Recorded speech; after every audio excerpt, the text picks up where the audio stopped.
the start. Maybe when you broke my heart, that I had to come again and show you that I'd win. Your love of mine. All those times I said that I love you. Your love of mine. Yes, I tried. Yes, I tried. Your love of mine. Even though you know I died for you. Your love of mine. Yes, I cried. Yes, I cried. Return of the man. Return of the man. Come on. Return of the man. Oh my God. Return of the man. Here I am. Return of the man. Once again. Return of the man. Top of the world. Return of the man. Watch my phone. Return of the man. Here I go. So I'm back up in the game. Running things to catch my swine. Letting all the people know that I'm back. We're ready to go here. Tune back in live to Degen Fantasy on a very, very fucking special evening and occasion. Not only is it Game 7 of the Stanley Cup Finals, but your boy Rocky's got some money in his Bovada, so we're ready to tee this one up today. I got Double Down Dan here. Dan, I'm Hey, back, guess baby. what? Ask me how many times I haven't had money on a betting account. Go ahead, ask me. Dan, how many times have you not had money on a betting Fucking account? times. I don't even want to wait for that fucking answer. None. I've been here, baby. Yeah, I'm back and ready to get into this tonight. I got some props for you guys that I'm tailing specifically for the biggest Game 7 in the past 30 years. Would you agree with that statement, Dan? That's what the stream's called. That's what I really wanted to touch base on because a lot of people don't really understand the importance of this. So tell me what you're thinking. I'm thinking that the NHL did the right thing, made the call, got this to a Game 7, and now they're about to reap the fucking benefits and rewards from having the best player in the NHL today. Way better than Crosby. Hey, Hey, let me get through my speech here. Listen, the best player in the NHL is in a Game 7. This is historic if he does it, and I think this only makes the NHL more popular. You have to agree with that. Yeah, it's any time where your best player is winning, that's always going to be good for your league and your franchise and the value of everything that you're doing, and because the product you're putting on the ice, the floor, the field, whatever the case may be, when you have the most fun player to watch winning it all, it's going to do wonders for your industry. Exactly, and they need it. I think they need it. They did. Whether or not we want to talk about it being fucking, I think we could both agree that the refs were on Edmonton's sides for the last fucking 3 games. Yep. I thought that they were trying to do everything they could, give them every opportunity. They still had to go out there. They still had to score the goals. They still had to fucking, they have really outplayed Florida the last 3 games, like just completely and utterly. Florida has looked lost.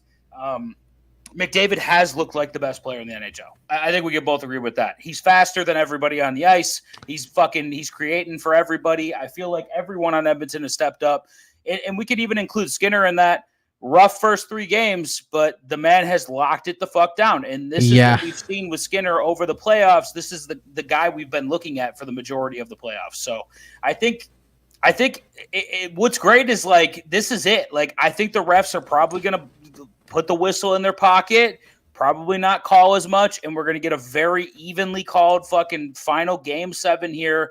And Florida struggles at home, these playoffs especially. So if there's any time for Edmonton to do it, it's now. I hate to think of the repercussions if they don't win, because I don't think this same team comes back. Yeah, the tough spot, because obviously you got a good core of McDavid and Draisaitl, 2 of the best players in the league. It's kind of like the same thing where they had Sid and Malkin on the same team in their prime doing so well. And if they were to not win tonight, the talk of the season before anything went down with them even making a deep run was McDavid possibly shopping the market and wondering where to go because they had struggled so severely in the playoffs. Now you find yourself, okay, he's down 0-3 in the Stanley Cup Final. Now it's Game 7, and speaking into correlation of historical, coming down from 0-3 in the NHL has only happened 3 times. I know we've talked about it never happening in the NBA. But aside from that great storyline, all of Canada. There's reports of flights from Montreal to Edmonton breaking out in "Let's Go Oilers" chants as they're leaving the runway. Oh shit. Canada is absolutely going to light on fire tonight, and not like in the forests like it has been. It's going to be in the cities if Edmonton is to win this cup. It's going to be absolutely incredible. Unfortunately, I'm going to only be able to watch the first 2.5 periods of the game, which is going to suck. But I want to see what Dan thinks the final score is going to be tonight. You know what I don't understand? We have a fucking sports podcast, and this guy never watches sports. What are we doing, man? I watch the sports, but I also play the sports. I have a hockey game tonight. What? Yeah, that's great. You know who's fucking also got a hockey game tonight? Connor McDavid. Connor McFucking David, all right? And it's for Lord Stanley, okay? He's fucking showing up, and so is Double Down. I'll be watching the guy. Dude, I wouldn't have gone to the game tonight, but everyone in my group chat's like, yeah, I'm not going. The cup's on. And I'm like, fuck. And I didn't play last week, so I gotta go. It's just gonna be you and Carolina. That's it, huh?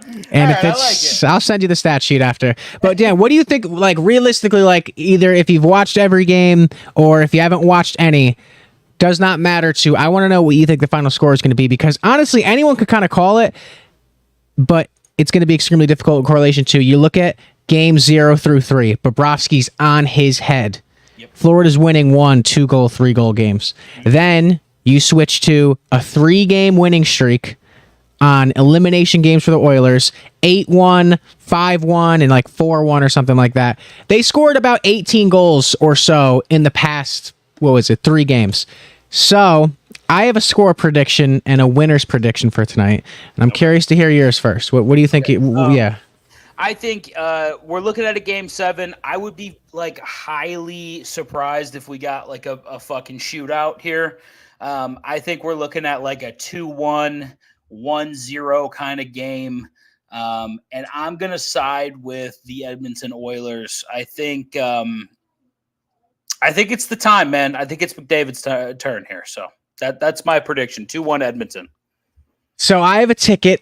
Let me check the ticket, actually. It is... I'm going to tell you the odds, and then you got to tell me what you think the payout is. Okay. All right, so it's 5 to win $125. Do I have to what team to win, and what's the final score? It's Florida, and they're going to win 2-0.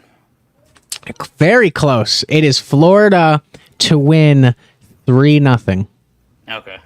And for some reason, even I'm kind of looking at this and being like, but there's just been this feeling in me all day since I woke up. I just felt 3-0 Florida, because for some reason in game 7s, especially when a team has been battling to get back into the series, it's hard to sustain that type of level through 4 straight fucking games that you must win. It's also in Florida. I think if it was in Edmonton, I would have been all over Edmonton, not just because Florida's not on home ice, but because that Edmonton crowd is electric, and that's definitely getting into the head of your goaltender and your team. But vice versa, I don't think Florida's as electric as Edmonton would be, but something's still pretty electric. Me, yeah, but still a good home ice advantage there, I think. Anyways, I mean, it's Sunrise, Florida. There's literally nothing else to do. This is the hockey team. Never had a cup. Never had a fucking cup. And this is a team that has flirted with winning a Stanley Cup just as early as last year. Yep. So it's not like they can't be poised to take it. Here's what I'm going to say, though. I think there's something to be said about the way they've lost the last 3 games. I don't like it optically. Game 6 was a little bit closer, but then it spiraled. And for you to be down 3-1 going into the fucking final couple minutes of the game and lose 5-1, I think that does something to the psyche of a team. It really listen, they played close all game. I thought they gave a great effort. I honestly thought they were in that game up until the last couple minutes there. I was like, you know what? They score a little fucking 6-on-5 real quick. I think they'll be fine. I think they can actually use something from this game. Maybe they figured out where to fucking switch, how to fucking cover Draisaitl a little bit better, not let him fucking get in the open ice all the fucking time. But then it spirals and you're down 4-1, and then it's 5-1. And I just think there's something to be said about you've only scored 3 goals the last 3 games, and you've literally allowed 15 Is it 15? I think it's 18. That's 5-1 insane. in game 6, 8-1 in game 4, and then game 5 was like 4-1 or 4-2. So that's 5, 8, 9, 10, 11, 12, 13, 14, 15, 16, 17. 17 goals.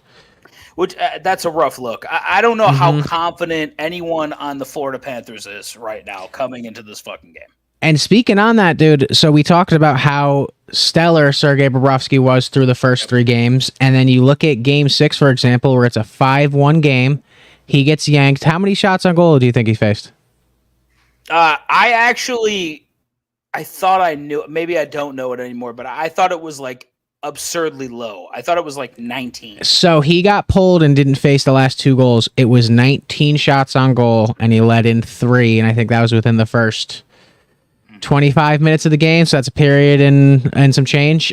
It's something where if he especially is going to hit my fucking pick tonight, Bobrovsky's going to have to come out and play lights out. He is a veteran-style side goalie where this is probably his last chance to ever get a ring unless they were to try to go back again. But it's now or never. You got to come up and step up to the plate and be the best version of yourself for one game at home against a great Oilers team. But I wanted to look at these props too in correlation to that. Like, well, not the props. What would a ring mean for McDavid? Like, what do you think? What do you think it would do to his career and like how he's viewed? I think it takes him from the level that he's at right now to like Gretzky level popularity. I think if he brings a cup back to Edmonton, this dude is going to be. He's going to be famous. Like he's going to be. I know it's weird. He's going to be famous. But he's not famous right now, dude. No, like, he's not. He's not. Like, he's the best player in the NHL, and nobody fucking gives a shit. And I think this is perfect. No real sport is on tonight. Who the fuck is watching baseball over this shit? Nobody's watching baseball tonight. They're all watching the fucking Game 7. This is huge for him. If he could turn in a performance where he comes out and he is like, he looks like hot shit like he really is, and he fucking leads these Edmonton Oilers, he's going to be looked at on the same level as Gretzky. I think if he wins this, immediately he's locked in for the Hall of Fame. Yeah, easily. I think if he wins this, it'll get him more to a household name standard for like the U.S. population, which he absolutely needs, because everyone kind of knows like, oh, that McDavid dude's like, I think he's the best in the NHL, but like to know that like Connor McDavid is as good as everyone says he is and a champion, it's just a different echelon. When you look at players that have struggled to get rings for so long and they finally get one, like what would we think of KG if he didn't have a ring? Like, I know that's not one of the biggest names out there, never was the face of the league, but you're right though. You're right. Like, you're right on the comparison. Did you look? Go ahead. Did you see how they were talking? Did you watch the Tom Brady roast? Yeah, I watched it. Yeah. Did you see the whole fucking shit about Randy Moss? Yeah. He's up there like, what would they say about me, Tom? If I got a ring, y'all was cheating when I wasn't there. You could have cheated when I went. Whatever the case may be about the cheating shit. Yeah. Randy Moss with a ring is looked at in such a different caliber than Randy Moss without a ring. Because even still to this day, like, oh, you want to play Moss? Oh, he mossed him. Like, Randy Moss is a household name, but like. He's not one of the top 5 when you think of it. Exactly. It would have been a bigger deal. And Randy Moss should have gotten a ring. When he was there, they were fantastic. Yeah. They were inches away from winning with him. But I get what you mean. And I think this is like what hurts Charles Barkley. Like his case for being like one of the greats is like he never won a fucking championship. Charles Barkley was a great fucking player. Like there's no ifs, ands, or buts about it. But I think it hurts you when it comes to echelon, like where you end up when your career finishes. And if McDavid gets this shit done, he goes from like mid second tier and I think like fucking mid first tier, and he's like looked at as like how he should be looked at. The kid is fucking great, man. He's a fucking hockey prodigy. He's a fucking great player. This is something that he desperately needs, in my opinion, because you can't stay in Edmonton if you lose. Like you can't. Yeah, and it would definitely get the monkey off his back in a sense. Also, all the hype of when he got drafted, do you know who got picked second right after him? Yeah, I was there. I fucking dealt with Jack bitch-ass Eichel for fucking however many fucking years. And that's got to matter too. Jackie boy got one before Connor. Yes, thank you. That's a big fucking deal, man. Like, that's a big fucking deal. I think that shit matters to real players. And what I mean by real players is like Tom Brady can recite all the quarterbacks that went before him in that fucking draft. Yep. Like, that shit eats you. Like, I don't give a fuck. Like, the dude that went behind McDavid won a cup before he did. I guarantee you, knowing a great player and the work ethic that it takes to be a great player, that shit eats him alive every day. I can only imagine. It's got to. And then also you come into the league and you're chasing greatness. Like you look up to people like fucking like just like how Kobe looked up to MJ and fucking LeBron looked up to Michael and fucking Kobe and then McDavid looking up to Sid and Gretzky, Lemieux and all this shit and all the expectations to achieve greatness. I'm going to leave it at that with it will push McDavid to legendary status. I'm not saying top 5, top 3 or top 10. Definitely top 10 actually. But at the same token, like it's just going to cement his name there. Let's say this. If he continues on the pace that he is right now and he gets this ring, I think that'll push him into the top 10. If he keeps putting up the stats, 10. If he keeps putting up the stats the way he's putting up the stats, I think eventually with this ring, it puts him into the top 10. I'm not saying he's there right now because he's not. He still has a long way to go. But I think if he puts in another couple fucking like 4 or 5 seasons like this, he gets this fucking ring, that puts him top 10. That's got to put him top 10. Do you know hockey well enough to like concisely put together like who you think would be the top 5 of all time in the NHL? No, not at all. But I know that it would be Sid, it would be Gretzky. I'd put Ovi in there because of just how prolific he is. I was always partial to Yager and shit like that, but I don't think he would belong in that top 5. Consensus top 5 right now necessarily is like Wayne Gretzky, number 1, Mario Lemieux, number 2, then let's say Gordie Howe, number 3, Bobby Orr, number 4, and then the debate as of the past decade has been Maurice Richard or Sidney Crosby slipping into 5. But there's a whole bunch of names. Yager should definitely be up there. And Ovi is 40, 60 goals away from one of Gretzky's records, and Gretzky has never had a record broken. And thank God Ovi got his ring because he doesn't have much time left. But also, like, I don't think Ovi would have as big of a reputation if with one ring as his like legendary like prowess, but him catching Gretzky's record will put him in like to be the all-time leading goal scorer in the NHL is fucking incredible. That's a huge fucking deal. Yeah, McDavid's what's he in year? I think we said 6 or 9, something like that. No, it's fucking. This is 9. Year 9, dude. Like it's time. Like he's got to do it now, or it's gonna be a Naginla situation. He's never gonna get one. Iginla, I forgot about it. Iginla's son is coming up through the cracks right now. I'm just saying, Iginla was that dude. Like in the early 2000s, he was that fucking dude. He was dude. I love Jerome. He was great. The lockout season killed him because I think they win that season if they don't get locked out. He was a Penguin for a little bit as well. I liked having him. But this is the other thing, the flip side of the talking points. Can Bobrovsky hold it down? I wanted to look at his career stats real quick because you're talking about year 9 for McDavid. This is year. Let me find a better display. Which one is it? Fucking 5, isn't he? Yes, he's up there. Okay, so 15, 20. So he started his first year in 2010, 2011 with Philly. 14.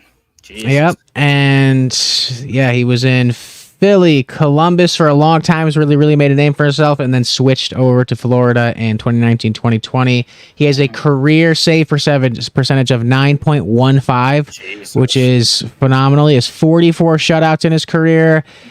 And he has 20,419 saves.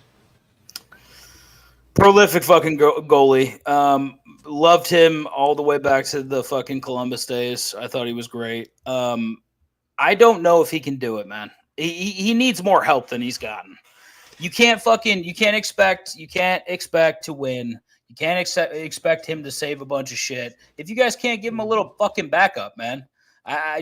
They haven't given him anything to work with. You can't score one fucking goal and just expect everything to fucking go okay. Yeah, so look at game 3. He has 35 saves, 3 goals against, a 9.14 save percentage. Game 2, he has 19 saves, 1 goal against, 0.947 save percentage. Game 4, 16 saves, 5 goals against, 0.688 save percentage. That's Horrific. insane. So he got pulled from that game. And then I feel like you kind of start getting in your head as like he's sitting there, 23 saves in game 6 or game 5, 4 goals against, 19 saves, gets pulled again. So like, also, I'm betting on a shutout tonight just because I think it's good odds, and I can totally see it happening if he snaps the fuck out of it. But also, goalies got pulled 2 out of the last fucking however many games, so that's not a good look for Bob. No. So we're gonna have to see. It's all about if he's here to play and if he's not in his head. Goalies get in their heads so easily. Yep. Who do you think is gonna be the X factor for each team? I think it's the 2 players we just spent the most time talking about. I think it's pretty easy to fucking point out McDavid and fucking Bobrovsky. But I think when it really boils down to it, it's the supporting cast. Can Kachuk get going? Can fucking Reinhart get going? They're really counting on Okposo in fucking Florida. And I watched him play for a very long time. He's a good guy, great, good player. But I think they benched him last game for a fucking reason. I don't know, man. I think it really comes down to the fucking supporting cast. If Barkov gets fucking a little hot, though, could be a fucking big deal. If fucking Draisaitl gets fucking hot, that's gonna fucking matter. I think these games come down to the supporting cast. I agree. Correlation to that, I think Evan Rodriguez is going to have a huge game. And also, historically, game 7s for the Stanley Cup final, there's been a lot of Cinderella stories about like players like Mike Rupp on the New Jersey Devils or Max Talbot on the Penguins or who's Mr. Game 7 in fucking Jason Williams or something. I totally forget who the fuck it was. A lot of great storylines from just role players stepping up in Stanley Cup Game 7. So if I had to put money on someone to partake in that tonight, I think the dude I've been riding all year on top of the fact of like he's just this kind of like spark plug type player, Evan Rodriguez, I think can definitely get one. If he has a game, he says McJesus has risen. It's funny because all year I was like Sidney Crosby, the Messiah. And Connor McDavid is that man. So let's check over on the sports books. We're gonna hop into let's talk about what the lines are saying. I want to give a quick recap. We gave you some picks last time out. I went a cool 2-1, looking good as always. I don't know what Rocky did, but we are fucking back. I'm feeling good right now, and we're locked the fuck in. So while he's fucking dilly dallying around over there, I'm going to go ahead and give out my first one. I'm going to take Stuart Skinner under goalie saves. That's 26.5. I'm taking that under. Stuart Skinner, you had him under? Under 26.5. Under 26.5. I want to check that line real quick. I'm going to go under prop builder first. Saves. 20. So I got him for 25.5. I got 26.5 on Bet365 right now. Okay. And then Bobrovsky's 24.5. Yeah, I don't mind the under on that. Here's my thinking. If you look back at how many shots these goalies have faced and how many saves they've made, they almost go under the total that they have up there right now. So I think Bobrovsky went over that once this series, and I think Skinner went over his line like once this series. Yeah, and this is one of the games where dudes will put everything on the line, so anticipate a lot of block shots. If you are on Prize Picks, which I am not, check out some block shots props, because if you're on the ice tonight and there's someone shooting the puck, if you do not dive in front of it, you will be benched. That's usually how it goes. Like this is like worked all year for this final game to win a Stanley Cup, so they are not going to be taken lightly into anything that is not the full and maximum effort. Shots on goal. I'm going to go to actual prop builder. I'm not really fucking with this. Shots on goal is I've been taking majority. So for Edmonton, what I hit most on is McDavid's under on shots on goal, but who knows in a game like tonight? It's fucking game 7, so you got to put it all on the line at some point, and I think this is one of those nights. I'm going to grab that Stuart Skinner line real quick for saves. 25.5 under. It's a good. That's a good line. I like that a lot.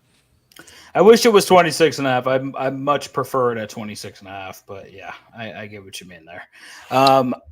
I think let me fucking roll on this shots on goal thing, because I have been looking at fucking a couple things here and there. What you got? Now, right off the bat, I know we're going to look at the big guys here. But I love that fucking scroll. Give me a little scroll on that shit. Give me a little fucking scroll. Let's find my boy. Scrollski. We're going right to Evan Rodriguez. I'm taking that under. I know you hate it because you probably have the over. I'm taking it under. Why are they under? Because I don't think Florida's going to win, and I think shots are going to be at a fucking premium here, and I don't think that Evan's going to be involved that much. That's what I'll say.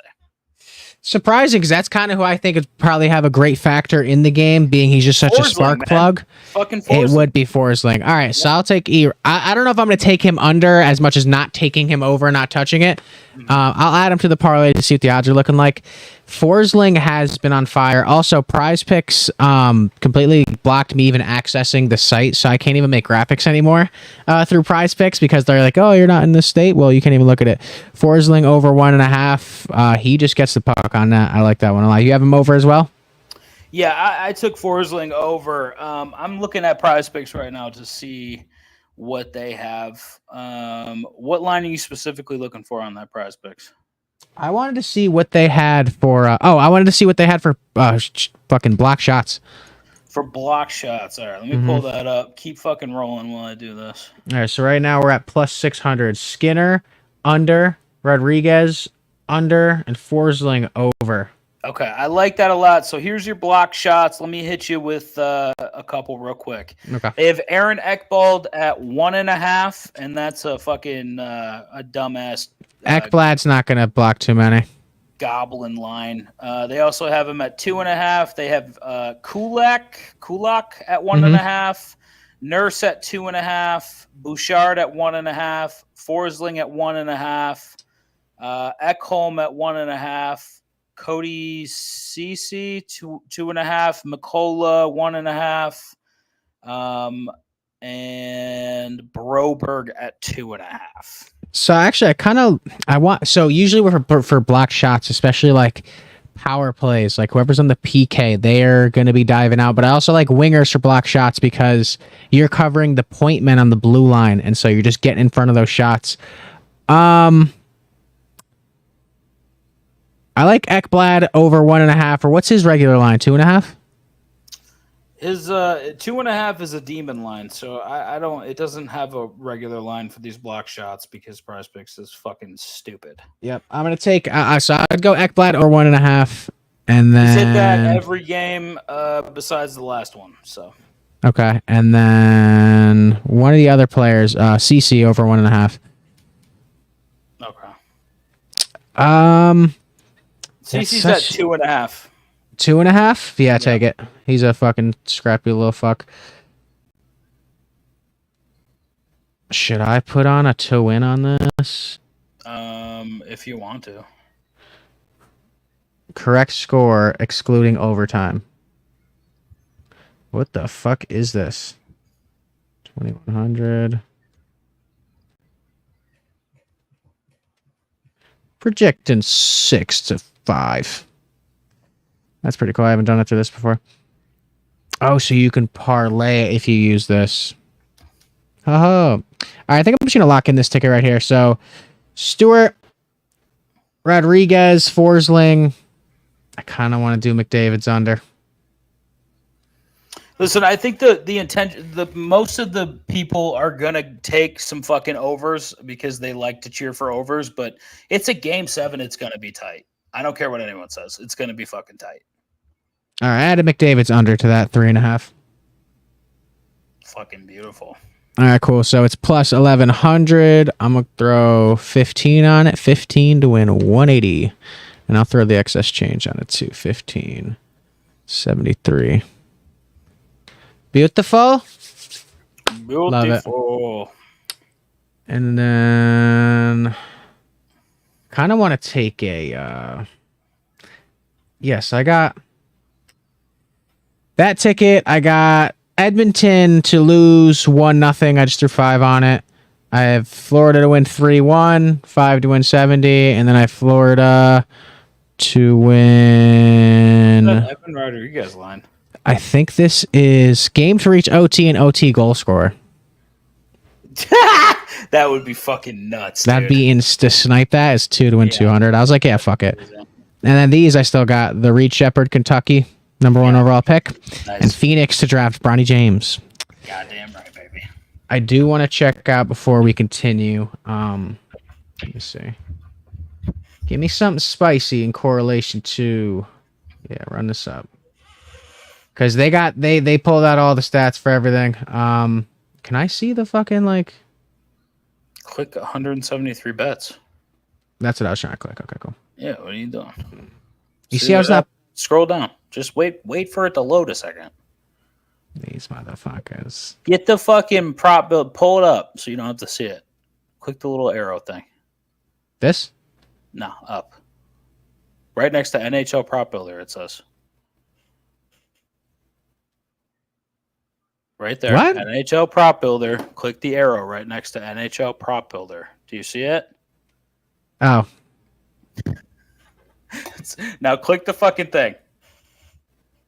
Click what thing? This? Click the 173 bets. No, click the 173 bets. No, maybe Fuck's going on here? Maybe the fucking site's down, dude. There's probably a ton of people looking at it. Oh, I'm gonna try this one more time. NHL. Come on, baby. Nothing. Whack. Wait, did the line move? Florida was even. Yeah. Somebody just hit Edmonton pretty large. Florida, it was minus 110 both ways. Somebody just unloaded on Edmonton. I saw even for Florida and then -1 something for Edmonton. That's Somebody fucking just wild. unloaded some cash on fucking Edmonton, dude. To move it to minus 130, that somebody just unloaded cash on Edmonton. That's fucking incredible. Okay, cool. I mean, fuck. I guess we're gonna cue that up in correlation to. I'm gonna throw some. I don't want to be all over Florida though. I already have a couple like whack lottery tickets on it. All right, I guess I can pull it up. We'll just get back to it in a little bit. I did want to take a crack at maybe a couple Edmonton scores, but regardless of that, it doesn't matter to me personally if Florida wins. I guess I might kind of just be a little bit of a McDavid hater, but on the same token, I think it'd be good for the league. Hold on, is my camera frozen? Yeah, only frozen, and then he went away. Yeah, I'm trying to get that. Yeah, hold on. Heck, look at that. Oh, no, I'm gone. What the fuck is going on? I have no clue. Hold on. Rocky just broke the fucking stream, guys. Sorry. Give me 2 seconds. We're getting sabotaged. We're gonna cue in some timeout music.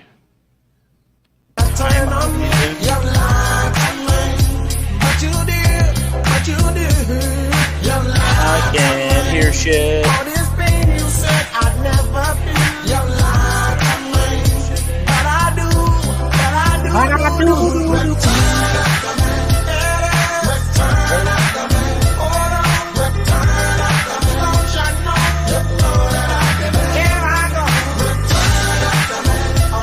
Once again.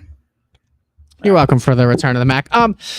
Yeah, I think my computer just kind of like the display disappeared. Because this is my first time, by the way, doing this from our regular podcast studio. I usually do it in the corner right there. Dan, do you think it looks nice? You think like my setup's looking nice and cheeky? You know what? I'm not impressed right now. I'm still very You fucking prick. All right, fucking man up. Let fucking focus real quick. We got to lock in here. All right, so one thing I did want to mention real quick. Are we done with the fucking NHL talk? I think for the most part, yeah, we've covered all the bases. All right, perfect. I'm gonna go ahead and slurp my own penis real quick. Attaboy. Okay, so Rocky again didn't take these bets because he was on his period or something. I forget what he said. I don't know. No, what Dan, you totally got it. That's it. I knew it. So here's what I did for you guys. We talked about the Euros, correct? Did we talk about the Euros? We did. All right, so I gave you a fucking sweet-ass little parlay, and I just want to tell you that Scotland has finished at the bottom of their group. Germany and Switzerland has won Group A. Italy and Spain has won Group B. I am waiting on 3 more legs before I hit a fat-ass ticket. Now, the next time Double Down Dan gives you Euros picks at any point, What do Take we do? them. We take them. What do we do? I tried. I didn't. I couldn't place it, but yes, Yeah, I we know. take You them. could have done a round robin like I did, but you know what? I still don't really know what that means. You don't like money, and we just have to understand that. That's okay. Can you explain to me real quick the definition? Because I've seen the round robin feature punch up. Does that mean what the fuck does that mean? So round robin is one of my favorite things to do. You select a bunch of shit. Yep. And then you can do two team parlays with it or 3 team parlays, and they'll take all of your selections and they'll parlay them with each selection. So each selection will get parlayed with the other selection all the way down. So I have one that's buy twos, round robins. There's 5 of them. And I just put $10 on each, but that's 10 to win 1,200 basically, and then the other one is 5 to win 864. So if it clears, we're gonna have a nice little summer. Okay, there you go. Yeah, so I've been trying to look into it in correlation to when I would be placing my bets, I'd almost accidentally place a round robin, and then I'd be like, all right, cool, lock it in, and I'd see that the odds were way fatter because it's creating 5 or 6 tickets. Yep. But honestly, it's really good to, especially if you have an inkling that one of the legs might fuck you over. You just take all the selections that you like, and if you clear 3 out of fucking 5 of them or 2 out of 5 of them, you're gonna fucking get all your money back and still win. So. Yeah, I'm really pissed about that ticket because Dan was showing me the odds. I think it was 5 to win. What was it, 865 or something like that? Yeah, correct. 864. Yep. See, Rocky remembers his shit. Hey, he just doesn't want to place bets because he doesn't love double down Dan. So, anyways, back to the point. There's very few things that I like more than the Euros, fucking the soccer tournament. I love it. It's fantastic. I stay pretty clued into these teams throughout the year and throughout the 4 years leading up to the tournament. So when it comes to World Cup, when it comes to Euros, I've even been dabbling with Copa America. I have a nice little parlay going on right now, Colombia and Brazil. Colombia already paid out. It was an early payout because Colombia's up so much. So we're fucking running. I love national team soccer. It's the fucking best. Do you have anything I can currently place as of now or not? Yeah, you'll get a decent line on Brazil -2.5. Okay. I'd play that. Go light on it. They can kind of fuck around. They should beat Costa Rica by 5 goals. So we'll see. I got Euro 2024 futures here. It's outright winner, top goal scorer. This is all stuff that probably be outside my pay grade. The outright goal scorer, that's so even right now. I don't think anyone scored more than 2 goals, so it's very even. You'd be able to find a pretty good line. I like Vini Jr. from Brazil. I think he has the highest upside. I'd have to look at it. I'm not clued in on that one right now, but when it comes to who's going to win it, you're looking at a 3-horse race, in my opinion. It's going to be, sorry, I got very distracted there for a second. You're good. It's going to be fucking Spain. It's going to be France, and an outside chance that it could be Germany, but Spain and France are really head and shoulders above everybody else, I think. So. Yeah, they got a lot of cool props here. It's to finish bottom for each little subsection. Group winner for Belgium, Romania, Slovakia, and Ukraine. Top 2 in either order, France and Netherlands. I think that's what I couldn't parlay them is what you were giving me. Yeah, you couldn't parlay them, but still had some good numbers if you wanted to take them singly. You probably could have round robin them. I don't know if you could have parlayed them all together, but I don't know. Either here nor there. I just next time let's roll on this a little bit. Yeah, I need celebration with What I should have done was I should have just sent you money to place for me. Yeah, and I would have. Yeah, I should have just done that. Also, I'm just keeping up with these Edmonton, Florida lines. The lines are now -111 Edmonton, -102 Florida. Shit, so Florida. So these lines are swinging. Buyback. Florida got a nice buyback there. This is probably. I get it though. This is a very even game 7. Yeah. So. Really quick, I know we're on the Euros, but while I have it before it disappears on me again, I do want to pop up these extra lines that are for the game props quickly, if you do not mind. So here we are. So total goals under or over. Some value there on the under. Yeah, Edmondson. there's huge value. Scroll back up. What's 5.5? 5.5 is under is minus 155. 4.5 under. I don't think we see more than 5. I don't think we see 5 goals, dude. Plus 190. That's a great line. Yeah, I like that a lot. I'm gonna tail into that. Over under for the first period. Under 0.5. That's not a bad number either.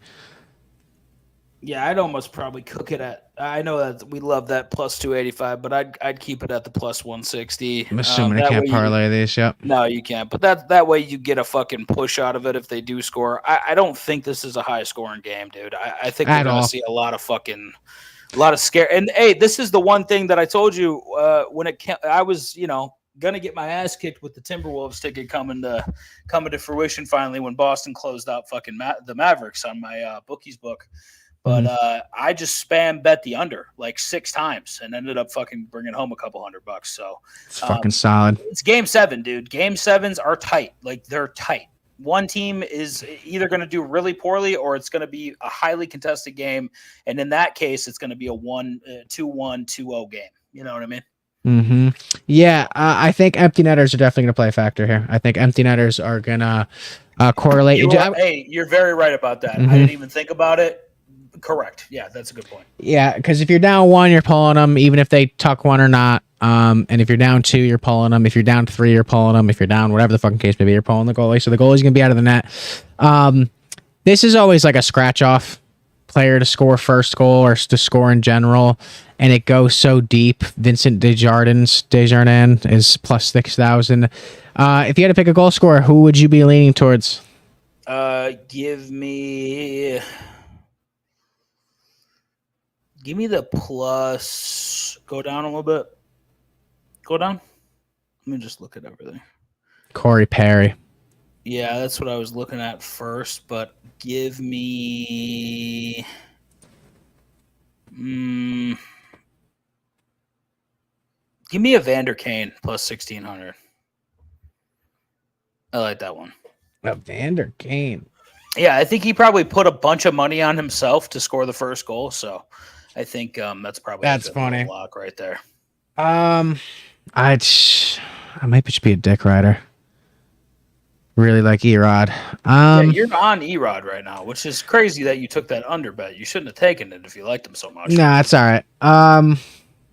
Threw 15 on it. Good. Fucking Reinhardt is not going to score first.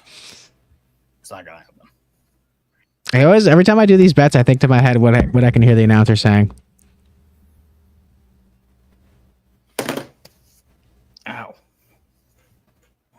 Yeah, I think I'd take. I'll leave Evander Kane for first goal. I'm gonna look at anytime goal scorer. Here we go. Hyman, Draisaitl, McDavid. Can you parlay these? I don't think you can. Oh, the anytime goal scorers? Yeah. Take the Kane one off.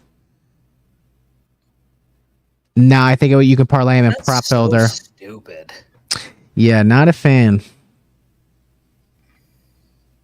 Goal score. Oh, anytime goal scorer parlays. McDavid and Hyman to score. Okay, these odds are really nice. Okay, looks like they're starting to get 3-legged. I feel like scroll up a little bit. There's not going to be I don't think there's going to be that many goals. McDavid and Verhaeghe to score. Yeah, that's not bad. I'm not feeling it though. I feel like Reinhardt, Draisaitl. Yeah, I like that one. That's a good one. I like that one a lot. Draisaitl Verhaeghe could be good too. I feel like Verhaeghe just kind of had a light series. Maybe Kachuk then. Draisaitl Kachuk is 750. I just don't think Kachuk's clutch. Well, who's fucking clutch on Florida?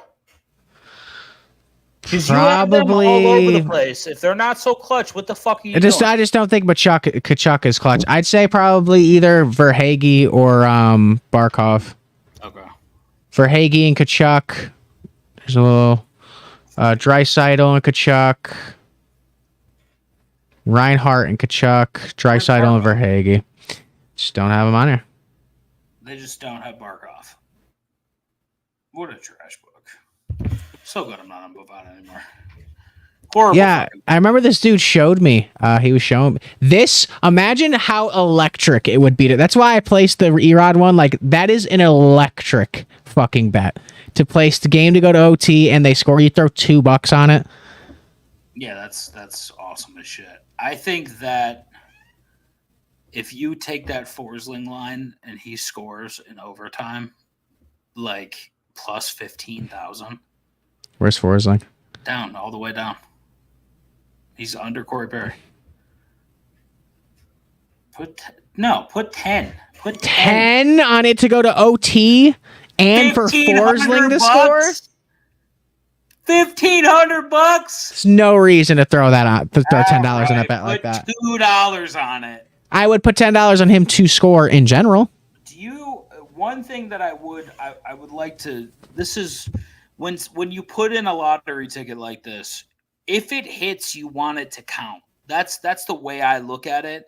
I'm not saying put $50 on it, but like put 15, put 20 on it. Like if you hit and you put $20 on this fucking line, you win $3,000.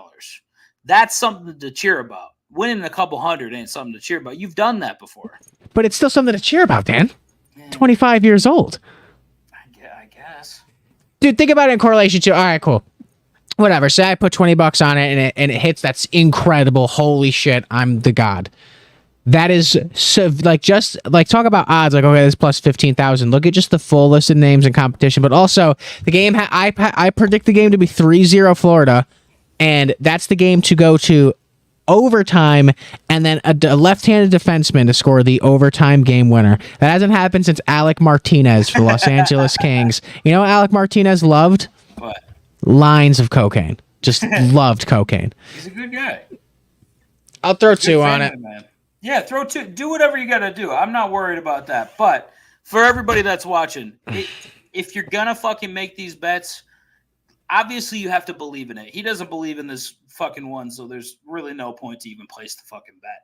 But if it's something that you really like that you think is very possible, put $25 on it. Put 20. Like, make it count when it hits. This is what I'm all over right here. This is something that like I've bet on, not even like in discussion with you, like watching a game, whatever the case may be, I'll throw a couple bucks on the correct score. Because the odds are so well, theoretically you can cover maybe both teams, and if not both teams, the team you really think is going to win, you can cover 2 or 3 scores and come up profit-wise. In court, I like Florida 3-0 tonight. Not saying it's exactly how it's going to go. It could definitely be 3-1, 3-2, whatever the case may be. I think that is the best payout in my inclination of feeling of like, it could be this. Or you're looking at Bobrovsky's been shaky. I wanted to lock in something for the Oilers for a correct score. 3-2 is usually the most popular score in hockey. It's always going to be around plus 800. 1-0 is always very profitable. I don't think that would happen tonight unless someone absolutely gets blanked or McDavid gets hurt and the Wings are out of the sales. Edmonton side, Dan, if you see Edmonton winning the Stanley Cup and you turn on ESPN at like 11 o'clock at night and they're showing the headline and there's a score at the bottom of the screen and Edmonton won, what do you think that score would be? 2-1. I feel like it'd be 3-1. Because you're counting on the empty net. I'll do them both. You're counting on the empty net, though, right? That's what I just pictured on the screen. Okay. No, I got you. I just didn't know if it was because you're counting on the empty net. No, that was not based on any like ideology of like hockey. That was just me closing my eyes and being like, in the game, 3-1 Oilers. Actually, maybe they're not even 3-1. I do like 2-1 a lot. Yeah, I like a 2-1 score. I do think the Oilers pull it out tonight, but obviously we've all been wrong before. I'm really hoping. I really do want the Edmonton Oilers to win. I'm cheering for them as much as I'd prefer it to be the Sabres in that position. I think Edmonton deserves it, man. I'm gonna lock in fucking cold city, man. I'm gonna lock in 4-2 and 2-1. I like that. Yeah, cool. Good chip. Run it. Nice. All right. I think I'm cool with that, sitting on that for the evening, just to bet on. So I got Edmonton to win 4-2, Edmonton to win 2-1. I have Gustav Forsling to get to overtime and score the game winner. I have Stuart Skinner under. I have Evan Rodriguez under 1.5 shots on goal. I have Forsling over 1.5 shots on goal. McDavid under 3.5 shots on goal. It's 15 win 173. Florida to win 1-0. Was that Florida? Yeah. Florida to win 1-0. $5 to 175. Florida to win 3-1. 5 to win 70. And Rodriguez to score in overtime. That's 2 to win 200. Florida to win 3-0. 5 to win 125. I like it. So if you look at it though, we both said low scoring game, right? So in correlation to that, if it's going to be as low scoring as we think, why can't I just highlight this part? There we go. Basically, you're kind of only looking at these top 4 or 5 that you can kind of eliminate, because like whatever winning team's going to be, it's going to be like what do you consider low scoring? Under 4 for either team? Under 4 goals. Yeah, it's under 4 goals. Yeah. Okay, so then we're probably more or less around here. 3-2 is the most popular score in hockey. I would not be surprised at that. You could put a little more juice down on it. I have covered 1-0 for either side, I think. No, 1-0 for Florida. I have 3-0 covered. So my odds are basically, if we think it's going to be a low-scoring game, if there's only 6 spots here, I might just place one fucking more, but there's 12 basically with 2 teams. I like where I'm at, though. I'm going to stick with it and keep my bankroll. Damn. I was fucking...